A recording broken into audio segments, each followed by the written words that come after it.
Assalamualaikum warahmatullahi wabarakatuh.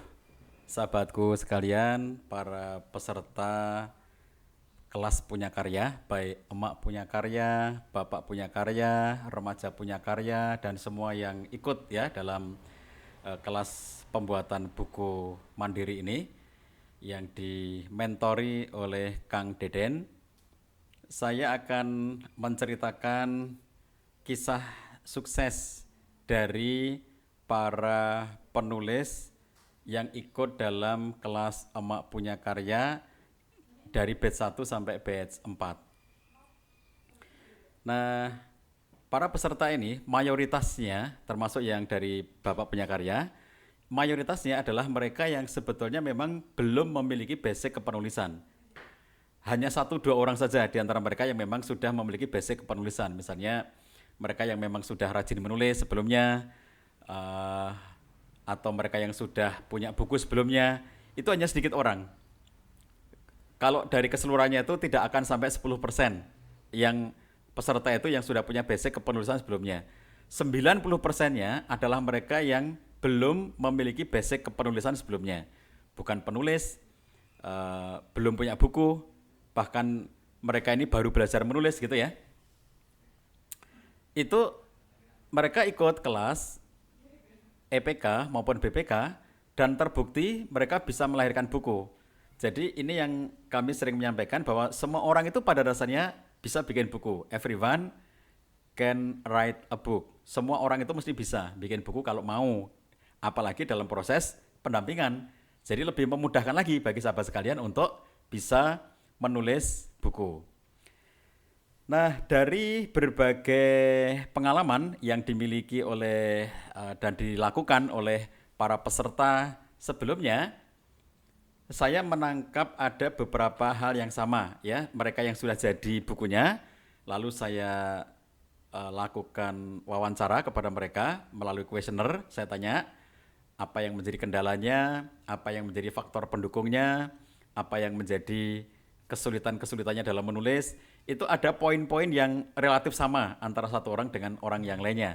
Nah, disinilah saya pengen berbagi, sharing dengan teman-teman sekalian untuk semakin memperlancar proses pembuatan buku dari teman-teman semuanya ini. Pertama saya mulai dari faktor pendukung ya teman-teman sekalian.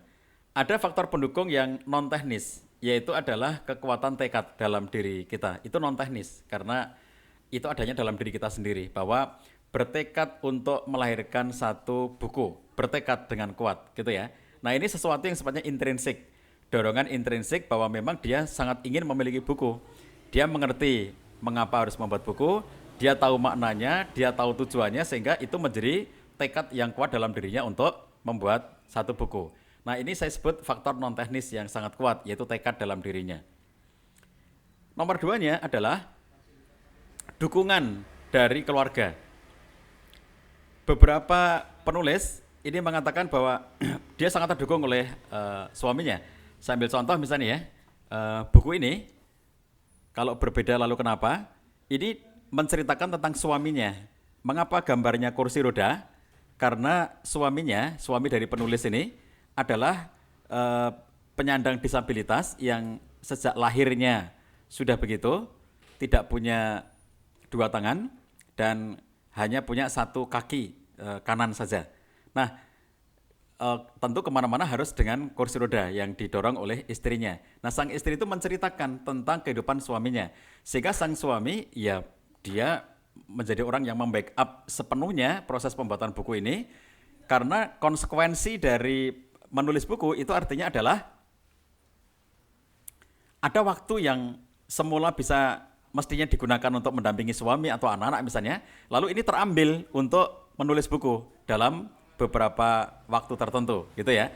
Nah, karena kemudian itu diambil waktunya untuk menulis buku, maka penting untuk mendapatkan kerelaan dari pasangannya itu. Bahkan bukan saja kerelaan, dukungan. Bentuk dukungan yang nyata dari penulis buku ini, dari suaminya adalah dibuatkan cover buku. Jadi namanya Mas Agus Yusuf, penyandang disabilitas itu, suami dari penulis buku ini, yakni Mbak Sri Rohmatiah. Mas Agus Yusuf itu dia pelukis levelnya internasional. Karya-karya Mas Agus Yusuf itu sudah bertebaran di negara Eropa ya, karena rutin beliau tiap bulan itu mengirim hasil karya tulisnya itu ke Swiss. Nah dari Swiss itulah disebarkan karya tulis beliau itu ke berbagai negara di Eropa.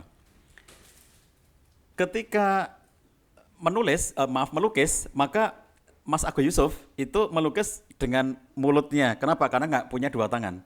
Jadi dia melukis dengan mulut. Jadi kuas ya, alat lukisnya itu digigit, lalu kemudian digerakkan pada kanvas sehingga terciptalah lukisan. Ini Anda tidak nyangka toh bahwa cover ini lukisan tangan, bukan tangan ya, karena pakai mulut, lukisan mulut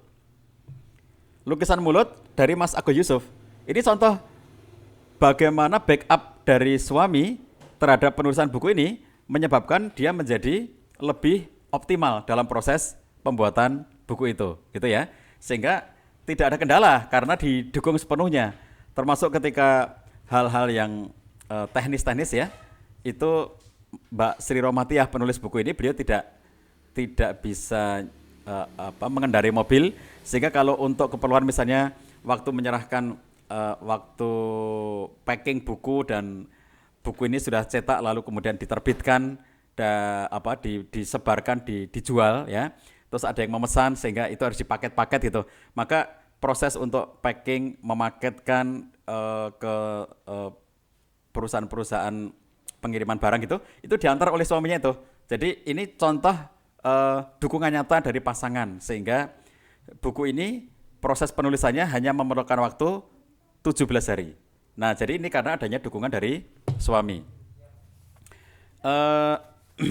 Kalau kita lihat contoh bahwa menulis buku dan mendapatkan dukungan sepenuhnya dari suami itu akan menyebabkan terbackup secara nyata, sehingga ketika dia menggunakan waktu malam untuk lembur gitu ya, tidak dikomplain oleh suaminya, kok kamu asyik dengan lemburan, seakan-akan mengabaikan suami. Nah tapi kalau sudah meminta kerelaan dari suaminya bahwa dalam waktu berapa hari ya, dia sampaikan itu kalau para peserta ini telah mengkomitmenkan diri, saya akan nulis dalam 20 hari. Nah berarti minta izin lah selama 20 hari itu untuk menulis, yang itu artinya mengurangi beberapa waktu yang semestinya bisa digunakan untuk keperluan keluarga, tapi akhirnya terpotong untuk menulis selama 20 hari itu. Atau kalau sudah dari awal aku 30 hari ya, berarti 30 hari itu Anda meminta izin dan meminta dukungan kepada pasangan, merelakan bahkan membackup gitu ya, untuk selama 30 hari itu Anda betul-betul konsentrasi menulis, sehingga pasangan akan memberikan dukungan sepenuhnya.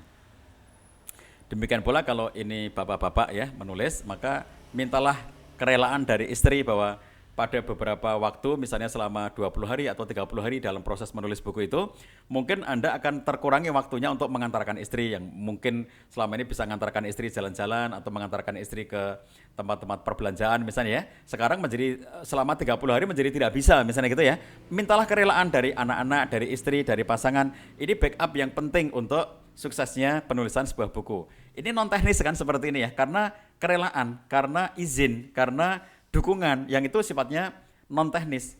Jadi kalau faktor daya dukung yang non teknis ini berhasil dimiliki, ini akan menjadi sangat luar biasa kekuatannya untuk membuat Anda bisa lancar ya, tidak ada kendala sama sekali dalam proses pembuatan buku. Kendala non teknis ini malah seringkali lebih tidak nyaman dibandingkan dengan kendala teknis. Contohnya misalnya begini. Kendala non teknis itu misalnya adalah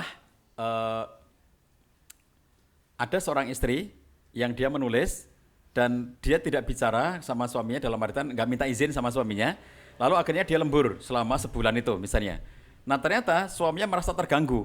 Kamu sekarang tidak peduli sama aku misalnya ya, kamu lebih peduli dengan laptopmu, kamu lebih peduli dengan kesibukanmu sendiri, kamu tidak lagi ngurusi aku, nggak ngurusi anak-anak. Nah ungkapan seperti itu dari seorang suami kepada istrinya itu tentu sangat menggelisahkan hati istri gitu ya. Aku dianggap tidak peduli, aku dianggap mengabaikan kewajiban sebagai istri. Itu kan tentu sangat tidak nyaman. Ini non teknis. Tapi justru non teknis inilah yang lebih berat dibandingkan dengan kendala-kendala teknis gitu. Maka ini harus diatasi terlebih dahulu. Pertama tadi adalah tekad yang kuat ya dari masing-masing kita semuanya untuk menulis buku. Nomor 2-nya adalah milikilah dukungan dari keluarga. Jadi saya sendiri ketika lembur untuk menjadikan satu buku ya, bahan sudah ada tapi perlu dilembur untuk biar cepat selesai menjadi buku. Kadang-kadang saya membutuhkan waktu yang harus mengasingkan diri. Saya mengambil posisi yang ke sebuah tempat ya, yang jauh dari rumah, di sebuah tempat yang saya tidak ceritakan ke siapapun gitu, kecuali keluarga saya yang tahu, istri saya tahu saya di mana gitu. Di situ saya matikan handphone selama 4 hari 4 malam untuk menjadikan buku itu. Paling-paling saya buka handphone itu pagi hari untuk ngecek kalau ada pesan masuk dari keluarga. Jadi selama 4 hari waktu menulis buku Wonderful Parent itu saya 4 hari 4 malam saya luangkan diri dalam waktu 4 hari 4 malam itu tidak melakukan aktivitas yang lainnya. Saya bersembunyi di sebuah tempat untuk menyelesaikan satu buku dan berhasil menyelesaikan satu buku. Tapi keluarga saya tahu saya di mana, cuma tidak di rumah gitu. Sebab kalau saya di rumah tidak mungkin 4 hari bisa membuat buku, itu gak mungkin. Karena kalau saya di rumah nanti ada tamu terus nanya ke anak saya, ayah ada nggak? Gak mungkin dong anak saya berbohong bahwa bapak nggak ada, gak mungkin. Kalau berbohong ya, kalau mereka mengatakan bapak ada, itu mereka minta bertemu. Ada tamu minta bertemu, terus kemudian anak saya bilang bapak saya sedang sibuk, lah kan kayak sombong banget.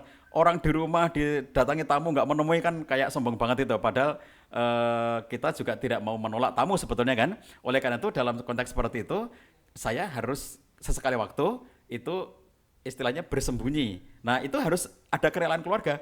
Saya ngomong dulu sama istri saya 4 hari ke depan aku akan mengasingkan diri, saya beritahu tempatnya. Tapi nggak usah ditengok, nanti hari keempat saja kalau mau ke sana nengok silakan. Akhirnya saya berangkat sendiri, nanti hari keempat istri saya dan anak-anak datang menjemput saya. Tapi dalam situasi buku itu sudah selesai. Hari keempat itu, bukan hari keempat, hari kelima, karena 4 hari 4 malam ya. Hari kelimanya itu saya dijemput dan penerbit sudah datang ke tempat saya bersembunyi itu mengambil tulisan saya. Jadi serah terima dari naskah saya kepada penerbit mayor, lalu saya disebut keluarga dan saya pulang. Butuh dukungan, sebab kalau seperti itu tidak didukung oleh keluarga, nanti jadi masalah. Ini kok ngerti-ngerti menghilang, tidak bilang-bilang ngapain gitu ya. Nanti pikirannya timbul macam-macam gitu ya. Nah, yang non teknis seperti ini itu jauh lebih penting ya, lebih menentukan gitu dibandingkan dengan hal-hal yang bercorak teknis. Oke. Itu dukungan ya, faktor-faktor pendukung yang bercorak non teknis. Kemudian berikutnya selain dukungan dari keluarga adalah adanya kedisiplinan, disiplin. Apa artinya disiplin? Disiplin itu bahwa ini para peserta yang sudah berhasil membuat buku ini, saya ambil contoh beberapa saja ya. Beberapa contoh dari peserta ini itu karena mereka itu disiplin dalam menulisnya. Coba, kalau nggak disiplin nggak mungkin jadi seperti ini. Ini yang paling spektakuler kecepatan menulisnya itu adalah Mbak Yulia Rohima, ya. Buku catatan pejuang Sakinah ini ditulis hanya dalam waktu 14 hari saja. Buku yang tebalnya hampir 200 halaman ini ditulis hanya 14 hari saja.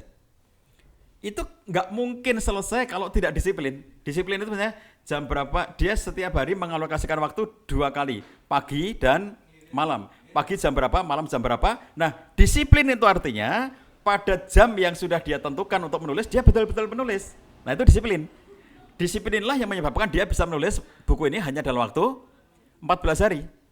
Kemudian buku ini tulisannya Mbak Herlin Faryani dari Solok, Sumatera Barat, itu ditulis dalam waktu 15 hari saja, ya, 15 hari saja. Buku yang tebalnya hampir 300 halaman ini ditulisnya hanya dalam waktu 15 hari dan dia memulai betul-betul dari nol. Apa yang dimaksud dari nol? Yang dimaksud dengan dari nol adalah bahwa dia belum punya naskah sebelumnya. Sebenarnya Mbak Herlin Faryani ini dia sudah punya beberapa naskah yang bertema parenting. Lalu disodorkan kepada saya. Kemudian saya sampaikan bahwa kalau memang mau membuat buku itu, mulailah dari outline, setelah outline-nya jadi, lalu nilailah apakah naskah kamu itu bisa dimasukkan ke dalam outline apa tidak. Jangan maksa bahwa kamu sudah punya naskah, lalu kamu paksain untuk masuk ke outline. Tidak begitu, tapi mulailah dari outline, kalau memang naskah yang sudah kamu punya itu bisa masuk, masukin. Kalau tidak, ya jangan dimasukin gitu, ya. Akhirnya dia menilai bahwa semua naskah yang dia punya itu tidak bisa dimasukkan ke dalam outline-nya. Akhirnya dia memulai dari nol. Naskah buku ini betul-betul dimulai dari nol sejak dia belum punya naskah sama sekali, hanya punya outline, lalu dia tulis, dan hanya dalam waktu 15 hari, buku yang tebalnya hampir 300 halaman ini bisa diselesaikan. Keren kan? Jadi kuncinya apa? Disiplin. Disiplin itu artinya dia sudah bertekad setiap hari akan menulis minimal 2 jam. Minimal 2 jam. Beliau seorang guru dan pagi hari dia sudah menulis, malam hari dia menulis. Lalu ketika ada sela-sela waktu yang dia bisa gunakan tulis, dia tetap menulis. Karena beliau ini bertugas di satu sekolah SD yang jauh dari rumahnya. Sehingga untuk berangkat ke sekolah itu naik kendaraan umum ya, hampir 1 jam menuju ke tempat kerjanya. Kemudian dari pulang nanti dari sekolahnya, pulang ke rumahnya naik angkot lagi, kendaraan umum juga hampir 1 jam sampai di rumahnya. Nah, yang lebih lama itu adalah peristiwa menunggu angkot karena tidak lancar, maksudnya nggak setiap saat ada angkot itu. Jadi kadang-kadang dia harus menunggu cukup lama. Nah, proses menunggu angkot itu dia buka laptop, lalu dia menulis. Nah, itu yang saya sebut dengan disiplin. Disiplin itu ketika sudah menetapkan waktu, jam berapa untuk menulis, betul-betul dia melakukannya. Disiplin itu ketika punya waktu yang bisa digunakan untuk menulis, maka dia menuliskan sampai jatah waktu yang ditentukan untuk menulis itu betul-betul bisa tercapai. Ya, jadi ini tadi contoh yang 15 hari selesai menulis buku. Ini 14 hari selesai menulis buku. Ini juga 15 hari selesai menulis buku. Ini 15 hari ya. Jadi bukunya Mak Warlina, ini beliau seorang guru, tinggal di Sangatta, Kutai Timur, Kalimantan Timur. Ini menulis buku hanya dalam waktu 17 hari. Berisi kisah-kisah kehidupannya. Ini bagaimana pendidikan anak ditulis juga dalam waktu, kalau ini 15 hari ya, maaf, ini 15 hari. Yang saya urutin ya, biar urutnya begini. Yang ini 14 hari, yang ini 15 hari, yang ini 17 hari, yang ini 17 hari, ini dua ini 17 hari, ini ya. Jadi buku ini 17 hari, selesai ditulis, kemudian ini 17 hari, selesai ditulis. Yang ini 15 hari, selesai ditulis. Yang ini 14 hari, selesai ditulis. Selesai itu artinya setelah 14 hari menulis, kemudian dia sudah serahkan itu ke penerbit atau dia serahkan itu ke editor. Jadi kalau mau minta tolong editor senior, selesai menulis, dia baca ulang, dia merasa sudah oke, langsung diberikan kepada senior editor atau editor profesional. Nah, ini contoh sahabatku sekalian ya, yang ternyata dalam 2 pekan saja, ada yang persis 2 pekan, 14 hari, ada yang lebih 1 hari, berarti 15 hari, ada yang lebih dari itu, lebihnya 3 hari ya, 17 hari. Jadi kisaran 14 hari sampai 17 hari membuat buku standar ukuran A5, tebalnya antara 200 sampai 300 halaman bisa. Apa kuncinya? Disiplin, oke? Nah, sahabat sekalian, lalu apa kendalanya? Mereka seringkali mengatakan ya, kalau para peserta yang sudah selesai membuat bukunya itu saya wawancara, apa kendala-kendala yang Anda rasakan? Sebetulnya kalau mereka itu sudah punya tekad, lalu sudah berbekal dukungan dari keluarga, lalu kemudian memiliki disiplin untuk menulis, sebetulnya hampir tidak ada kendala kecuali kendala-kendala teknis. Contohnya, salah satu peserta laptopnya rusak, ya, di tengah-tengah dia nulis laptopnya rusak dan tidak bisa kebaca. Dampaknya kemudian itu harus menunggu perbaikan laptopnya, seminggu perbaikan laptop. Jadi akhirnya selama seminggu itu dia tidak bisa menambah yang berarti gitu ya, hanya menambah tambahan sedikit tapi nggak berarti karena dia masih menunggu proses perbaikan laptopnya itu. Ini contoh kendala teknis. Makanya pesan penting Mak ya, Bapak Ibu sekalian, teman-teman sekalian, para peserta EPK dan BPK, pesan pentingnya diantaranya adalah backup lah naskah Anda ya. Jadi bagus kalau di backup itu melalui sarana misalnya setiap kali selesai menulis, hasil tulisan hari ini langsung misalnya ya disimpan di Google Drive atau di email, dikirim dengan email itu, sehingga itu nanti akan tersimpan terus-menerus. Pokoknya tersimpan gitu, tersimpan. Jangan mengandalkan hanya tersimpan di laptop. Kalau tersimpan di laptop, begitu laptopnya rusaknya kadang-kadang kayak sepele itu apa? salah satu peserta mengatakan lagi asik nulis, anak yang masih kecil datang lalu menyentuh minuman yang ada di dekat tempat dia menulis, jatuh minumannya tuh gelasnya mengenai laptopnya sehingga akhirnya airnya masuk ke keyboard itu ya, yang akhirnya ngerti-ngerti mati layarnya itu, nggak bisa kebaca lagi. Nah, proses seperti ini kan kelihatannya sederhana, cuma laptop mati, tapi dampaknya dia menjadi tidak bisa bekerja dengan optimal. Dia harus menunggu perbaikan. Kalau saja dia setiap kali nulis itu dia simpan hasilnya di Google Drive atau dikirim di email sehingga dia punya backup itu di email gitu ya.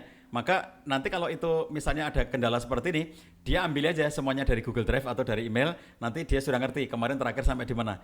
Bisa dilacak ulang. Tapi kalau masih harus menunggu perbaikan laptop seminggu nunggunya, ya kalau jadi ya itu alhamdulillah jadi pada contoh yang tadi saya cerita.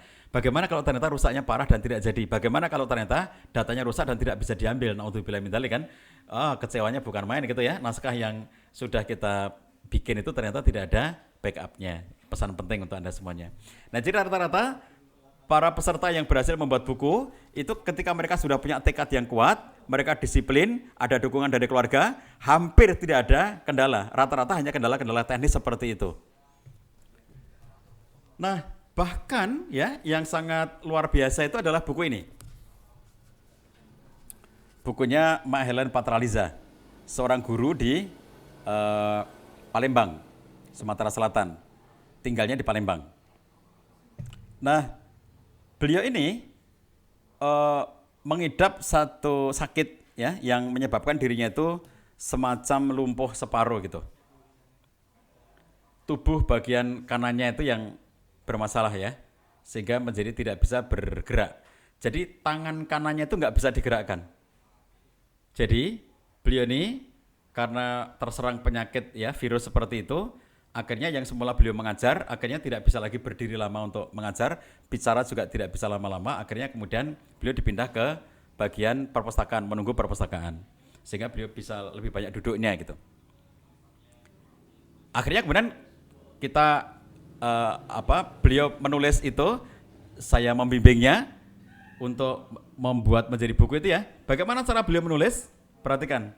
Buku yang sangat tebal ini, yang akhirnya beliau beri judul dengan Self Love, tebalnya 312 halaman, 312 halaman,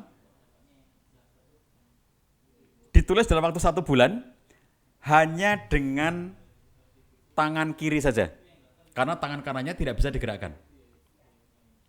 Jadi beliau tidak bisa menulis dengan tangan kanannya nggak bisa digerakkan, jadi gerakannya sangat lemah, nggak bisa untuk nulis, sehingga dia hanya mengandalkan satu jari tangan kiri saja untuk memencet keyboard ya. Beliau nulis di laptop dengan satu jari tangan kiri. Coba perhatikan. Semua kendala bisa diatasi apabila sudah punya tekad untuk membuat buku. Semua kendala bisa diatasi kalau dia mendapatkan backup dukungan dari keluarga. Semua kendala bisa diatasi apabila dia punya disiplin ya. Mak Helen Patraliza, penulis buku ini, dia punya tekad yang kuat. Dia mengatakan kepada saya, insya Allah saya akan buat satu buku untuk hadiah bagi kehidupan saya. Saya sudah tidak mau lagi berlarut-larut dalam kesedihan akibat sakit saya ini, tetapi saya ingin bangkit dan kemudian saya memberikan hal yang bermanfaat untuk orang lain. Nah, dengan tekadnya itu dan didukung oleh suaminya yang sangat support terhadap kegiatan beliau, kemudian ditambah dengan disiplin yang beliau miliki, walaupun hanya dengan satu jari kiri, satu tangan jari kiri ini ya, tidak bisa menggunakan tangan kanannya, hanya dengan satu jari, dalam waktu 1 bulan, buku ini selesai, Masya Allah ya. Jadi alasan apa lagi yang akan Anda sampaikan bahwa menganggap menulis buku itu sulit? Ternyata menulis buku itu tidak sulit. Nah, begitu ya sahabatku sekalian. Saya rangkum dari berbagai testimoni para peserta kelas sebelumnya, baik emak punya karya maupun bapak punya karya, faktor keberhasilan apa yang mereka miliki sampai membuat buku. Saya tutup sharing saya ini dengan satu ungkapan yang saya dapatkan dari salah seorang peserta Bapak Punya Karya.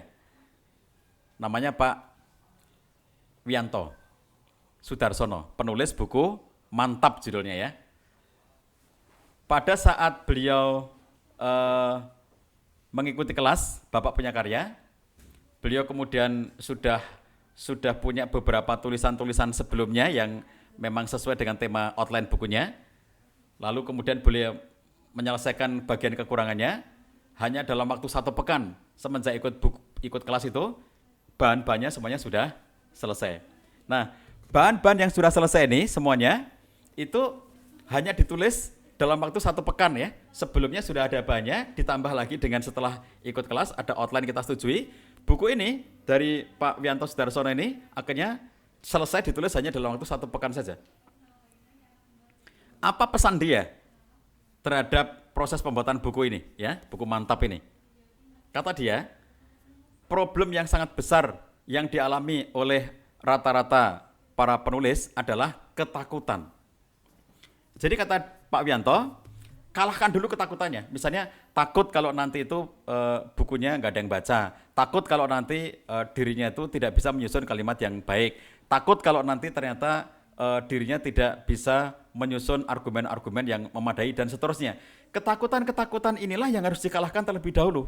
Jadi pada dasarnya kata Pak Wianto, apabila kita sudah berhasil mengalahkan ketakutan-ketakutan kita sendiri, maka kita akan mudah untuk menuliskan buku itu.